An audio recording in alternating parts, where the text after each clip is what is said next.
مشہور اور معروف آیت جمعہ کا دن بھی ہے اور سورہ جمعہ کی آیت ہے کہ ان زعمتم انکم اولیاء اللہ فتمنوا الموت ان کنتم صادقین۔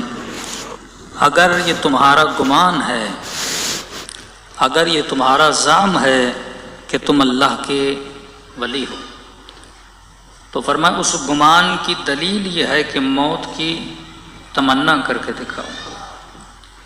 بعض اوقات ہم کئی گمان لے کر چلتے ہیں اور اس گمان کی خاطر انسان یہ سمجھتا ہے کہ واقعاً میں بہادر ہوں۔ جیسے ہم میں سے کئی لوگ گمان کرتے ہیں کہ ہم جنتی ہیں، اور اس گمان کے نتیجے میں جب انسان نماز پڑھتا ہے تو یہ سوچتا ہے کہ مرنے کے بعد یہ ساری نعمتیں میرے لیے ہیں، حور و غلماں میرے لیے ہیں۔ اب اگر گمان کیا ہے کہ مثلاً آپ جنتی ہو تو اس گمان کے لیے دلیل بھی ہونی چاہیے۔ اگر گمان کیا ہے مثلاً شیعہ امیر المومنین ہو تو اس گمان کی دلیل کیا ہے؟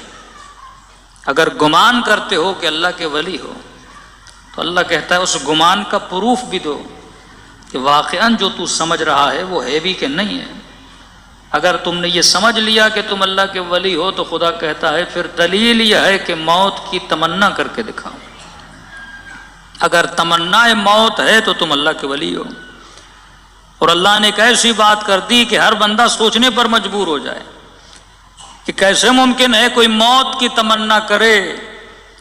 تمنا تبھی ہوتی ہے جب اس چیز کی محبت ہو۔ جب تک محبت نہیں تب تک خواہش نہیں، اور جب تک خواہش نہیں تب تک حصول کی تمنا نہیں۔ بندے کے دل میں مال کی محبت تو مال کے حاصل کرنے کی تمنا، تبھی ہر بندہ مجلس کے بعد یا مجلس سے پہلے یہ کہے کہ مولانا دعا کریں کہ اللہ مال اور رزق میں اضافہ کریں، اور الہی آمین بھی بول دیا آپ نے۔ تو یہ تمنا حصول مال ہے۔ جب تک کسی چیز کا عشق نہیں تب تک تمنا نہیں۔ تو اب سوال یہ ہے کہ ہم میں سے کتنے لوگ ہیں جو موت کی تمنا کرتے ہیں؟ موت کی تمنا تو تبھی ہو جب موت کا عشق ہو، موت کی تمنا تو تبھی ہو جب موت کی محبت ہو۔ جب تک محبت پیدا نہیں ہوتی تب تک تمنا پیدا نہیں ہوتی۔ اور بعض اوقات بعض مومنین یا جوان یہ سمجھتے ہیں کہ جیسے اہل بیت فرماتے ہیں شہادت کی آرزو کیا کرو، یا ہر دعا کے بعد یہ دعا کیا کرو کہ خدا مجھے شہادت نصیب کرے۔ تو کسی نے یہ سوچ لیا کہ اس کا مطلب یہ ہے کہ ابھی دعا کی اور باہر جا کے مر جاؤں۔ شہادت مرنے کا نام نہیں ہے۔ شہادت کا مطلب یہ ہے کہ ہم لمحہ اور ہر لحظہ موت کے لیے تیار ہونا۔ جب بندہ موت کی تیاری کر لیتا ہے تو ایک طرح سے اس کا وجود ہلکا پڑ جاتا ہے، یعنی بھاری بھاری محسوس نہیں کرتا۔ لیکن کتنا وجود بھاری ہے انسان کا کہ لمحہ لمحہ یہ سوچے، یہ خوف رکھے کہ پتہ نہیں آج مروں گا یا کل مروں گا۔ تو تمنا موت تب تک نہیں جب تک موت کی محبت نہیں، اور محبت تب تک ہوتی نہیں جب تک معرفت نہ ہو۔ محبت تو بغیر دیدار کے نہیں ہوتی۔ جب تک بندہ دیکھ نہ لے تو محبت کیسی؟ یہ تو سنی سنائی باتیں ہیں کہ حوریں ملیں گی، غلمان ملے گا، سرسبز باغات ہوں گے، محل دیکھو گے تو مختلف مہنگے پتھروں سے بنے ہوئے محل ہوں گے۔ تو خدا ہمارے ذہنوں میں تصور بنا رہا ہے تاکہ شاید اس تصور کی خاطر اس بندے کو کیا ہو جائے، محبت ہو جائے۔ آج تو ہاسپٹل جائیے تو کہتے ہیں مولانا بیمار ہوں دعا کریے اللہ زندگی دے دے۔ بندے کو پتا بھی ہے اب بالکل ڈیٹ ایکسپائری ہو چکی ہے، لیکن پھر بھی زور ہے کہ مولانا دعا کریے اور زندگی ملے اور زندگی ملے۔ یہ زندگی کا عشق اور دنیا میں جینے کا عشق، تو کہاں گئی موت کی محبت؟ ایک مرتبہ مشاعرے ہوں تو شاعر شاعری کریں کہ مومن کے لیے موت موت نہیں علی کی زیارت کا نام ہے، اور مجمع واہ بھی کہے لیکن کہے کہ مولانا دعا کریے بچ جاؤں۔ اتنی جلدی میں نے علی کی زیارت نہیں کرنی، 4 دن اور مل جائیں، اور وہ ماں بھی ہو تو بیٹے کو کہتی ہے کہ 1000 سال جیو، جبکہ ماں کو بھی پتا ہے کہ 1000 سال کوئی جینے والا نہیں ہے۔ تو عشق دنیا، عشق موت سے انسان کو دور کرتا ہے، اور خدا چیلنج کر رہا ہے کہ اگر یہ تیرا گمان ہے کہ تم اللہ کے ولی ہو تو فرمایا پھر موت کی تمنا کرو، اور اگر کوئی ایسی تمنا کرتا ہوا تجھے کوئی نظر آئے، یہ دلیل بھی اس بات کی ہے کہ اگر کوئی میدان چھوڑ کے بھاگ رہا ہے تو موت کی تمنا نہیں، اور اگر کوئی ٹوٹی ہوئی تلوار سے رسول کا دفاع کر رہا ہے تو یہ موت کی تمنا ہے۔ سیدہ سے شادی ہوئی پر علی نے یہ جملہ نہیں کہا، حسنین جیسے پھول جیسے بچے ملے پر یہ جملہ نہیں کہا، من کنت مولا فہذا علی مولا کا لقب ملا پر یہ جملہ نہیں کہا، ضربت علی یوم الخندق افضل من عبادت الثقلین جیسی فضیلت ملی پر علی نے یہ جملہ نہیں کہا۔ کب کہا؟ جب شب 19 علی کے سر پہ ضربت لگی تو فرمایا خدا کا رب کعبہ کی قسم کہ علی آج کامیاب ہوا۔ یہ کامیابی کس چیز کی ہے؟ یہ کامیابی ملاقات خدا کی کامیابی ہے، کہ تمنا تھی موت کی، اور جب وہ لمحہ اہل بیت پہ آتا ہے تو رضن برضا کی صدا دیتے ہیں۔ قاتل بھی یہ کہنے پر مجبور ہے کہ ایسا اطمینان میں نے حسین کے چہرے پہ نہیں دیکھا تھا، جب بدن سے روح پرواز کر رہی تھی وہ اطمینان تھا۔ یہ ہے موت کی تمنا۔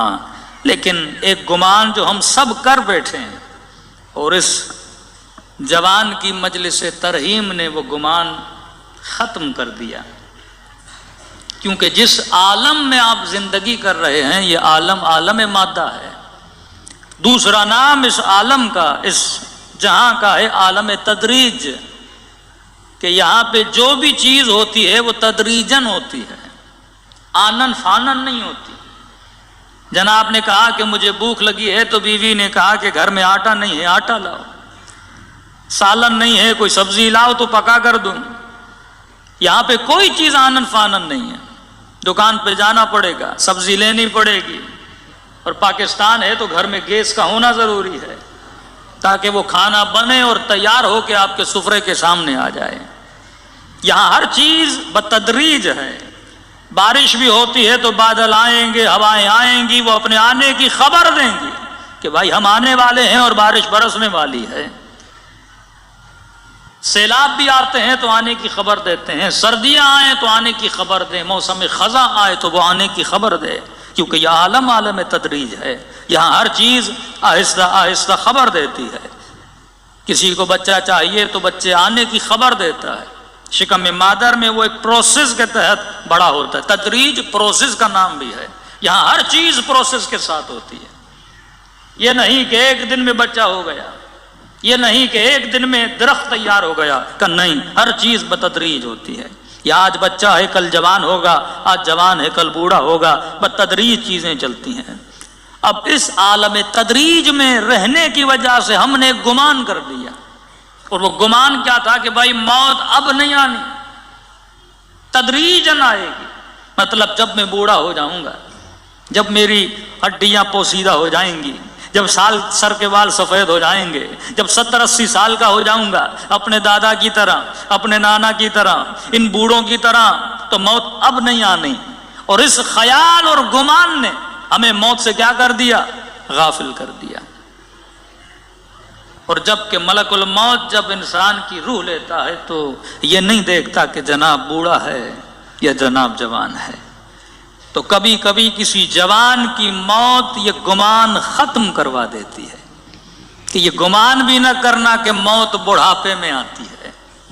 موت جوانی میں بھی آ سکتی ہے، موت بڑھاپے میں بھی آ سکتی ہے۔ کیوں؟ کیونکہ جو موت ہے اس کا تعلق تمہارے بدن سے نہیں ہے، موت کا تعلق انسان کی روح سے ہے، اور روح جس عالم سے تعلق رکھتی ہے وہ عالم عالم تدریج نہیں ہے۔ بدن کا تعلق عالم مادہ سے ہے، روح کا تعلق عالم مادہ سے نہیں ہے۔ اس کی دلیل دوں تاکہ ابھی کے آپ سمجھ جائیں۔ مثلا اگر کوئی مومن ارادہ کرے پانی پینے کا تو اس ارادے کے کرنے میں آپ کو دیر نہیں لگتی، فوراً وہ ارادہ آپ کے سامنے ہے، ارادہ کرنا ہے کربلا جاؤں، ارادہ کرنا ہے پانی پیوں، ارادہ کرنا ہے کہ ایک جگہ سے دوسری جگہ جاؤں، ارادہ کرنا ہے کہ قبرستان جاؤں، تو ارادے کرنے میں کوئی زحمت نہیں. بندہ بستر پر ہو، کرسی پر ہو، چلے پھرے، ارادہ فی الفور آپ کے ذہن میں آتا ہے، کیونکہ ارادہ جسم نہیں کرتا، ارادہ روح کرتی ہے. روح کو وقت نہیں لگتا، روح آنن فانن اس چیز کو حاضر کر دیتی ہے. روح ٹائم کی پابند نہیں، روح وقت کی پابند نہیں، روح مکان کی پابند نہیں. یہاں ارادہ کیا اور پانی پینے کا ارادہ فوراً فی الفور اور آنن فانن آپ کے سامنے ارادہ موجود ہے. لیکن اگر پانی پینا چاہوں تو اس میں ٹائم لگتا ہے، اس کا پروسیس ہے، کیونکہ پانی پینا جسم نے ہے، ارادہ روح نے کرنا ہے. روح ارادہ کرتا ہے قرآن پڑھنے کا، زبان ہے جو قرآن کی تلاوت کرتی ہے. روح ارادہ کرتا ہے مجلس میں آنے کا، ارادہ فوراً آ گیا. لیکن ہو سکتا ہے بندہ مجلس میں نہ آ سکے جسم کی وجہ سے، کیونکہ پہنچنے کے لیے میں جسم کا محتاج ہوں، کھانے کے لیے میں روٹی کا محتاج ہوں، پینے کے لیے میں گلاس کا محتاج ہوں. لیکن ارادہ کرنے میں کوئی تکلیف نہیں ہے. اس تک پہنچنے کے لیے میں کس کا محتاج ہوں؟ جسم کا محتاج ہوں. تبھی فرمایا آخرت میں بندہ ارادہ کرے گا لیکن اسباب کا محتاج نہیں ہوگا. یہاں ارادہ کیا پھل اس کے سامنے ہے، یہاں ارادہ کیا پانی اس کے سامنے ہے، یہاں ارادہ کیا وہ تصویر اس کے سامنے ہے، یہاں ارادہ کیا وہ سرزمین پہ پہنچ جاتا ہے. کیونکہ روح کی اسپیڈ جو ہے وہ لائٹ سے بھی زیادہ ہے. تو ہم قیدی ہیں بدن کے. فرمایا کبھی گمان نہ کرنا کہ موت بوڑھوں کو آتی ہے. موت کیونکہ روح سے تعلق ہے، اور جب آنی ہوتی ہے وہ آنن فانن آتی ہے. مجلس میں بیٹھے بیٹھے بھی موت آ سکتی ہے، مصلی عبادت پر بھی بیٹھے بیٹھے موت آ سکتی ہے، روڈ پہ چلتے چلتے بھی موت آ سکتی ہے. لیکن فرمایا علی والا موت کے لیے کیسے ہوتا ہے کہ میرے معصوم نے فرمایا کہ ہم اہل بیت کے لیے فرق نہیں پڑتا کہ موت ہم پر آئے یا ہم موت پر آ جائیں، ہم ہمیشہ موت کے لیے تیار رہتے ہیں. تو مومن کی نشانی یہ ہے وہ موت کے لیے تیار رہتا ہے. لیکن تیاری وہی کر سکتا ہے جو موت سے محبت کرے، اور محبت وہی کر سکتا ہے جو آخرت کی معرفت رکھے، اور معرفت وہی حاصل کر سکتا ہے جو اپنا تمسک در آل محمد سے رکھے. صلوات پڑھے محمد و آل محمد.